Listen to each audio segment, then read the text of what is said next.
നമസ്കാരം. നിയമസഭാ തെരഞ്ഞെടുപ്പ് ഫലം പുറത്തുവരുമ്പോൾ മലപ്പുറം ജില്ലയിൽ അവശേഷിച്ച് ഇടതു കണ്ണൽത്തരികൾ അണച്ച് ചരിത്രം കുറിച്ചിരിക്കുകയാണ് UDF തരംഗം.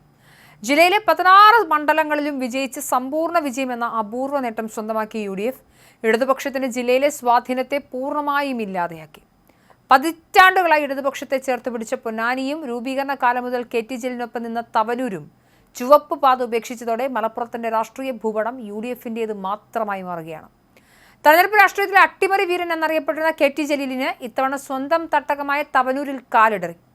VS ജോയി എന്ന യുവ നേതാവിനെ രംഗത്തിറക്കി UDF നടത്തിയ പരീക്ഷണം വൻ വിജയമായി മാറി.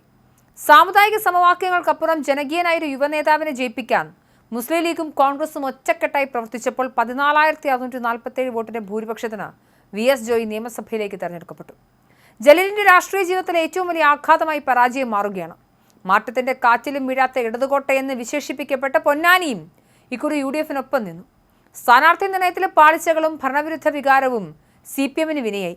മുൻ PSC ചെയർമാൻ MK സക്കീറിനെതിരെ പ്രാദേശികമായി ഉയർന്ന പ്രതിഷേധങ്ങൾ മുതലെടുക്കാൻ UDFന്റെ KP നൌഷാദ് അലിക്കും സാധിച്ചു. 13,267 വോട്ടുകളുടെ ഭൂരിപക്ഷത്തോടെ നൌഷാദ് അലി പൊന്നാനിയുടെ പുതിയ പ്രതിനിധിയായി. 2016-ൽ V അബ്ദുറഹ്മാനിലൂടെ ഇടതുപക്ഷം പിടിച്ചെടുത്ത താനൂർ മുസ്ലിം ലീഗ് വിദ്യാർത്ഥി നേതാവ് PK നവാസിലൂടെ UDF തിരിച്ചുപിടിച്ചു.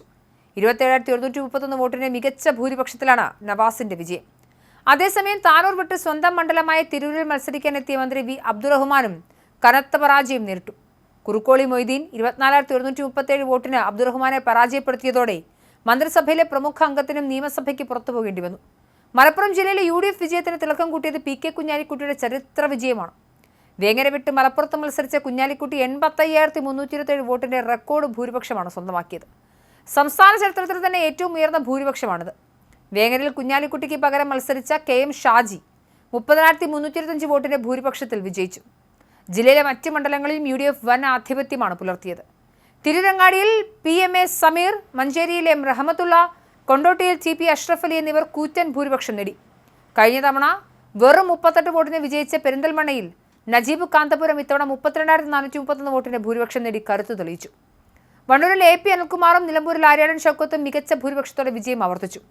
തദ്ദേശ തെരഞ്ഞെടുപ്പിൽ ജില്ലയിൽ വൻ വിജയം നേടിയതിന്റെ ആത്മവിശ്വാസത്തിലാണ് UDF നിയമസഭാ തെരഞ്ഞെടുപ്പിന് ഇറങ്ങിയത്. ജില്ലാ പഞ്ചായത്തിൽ മുഴുവൻ സീറ്റും നേടിയത് നിയമസഭാ തെരഞ്ഞെടുപ്പിലും ആവർത്തിക്കുമെന്ന് അന്നേ UDF നേതാക്കളും പ്രവർത്തകരും പറഞ്ഞിരുന്നു. ആ വിജയം ഉറപ്പാക്കാനായി ജില്ലയിലെ UDF സംവിധാനം എണ്ണയിട്ട യന്ത്രം പോലെ പ്രവർത്തിച്ചു.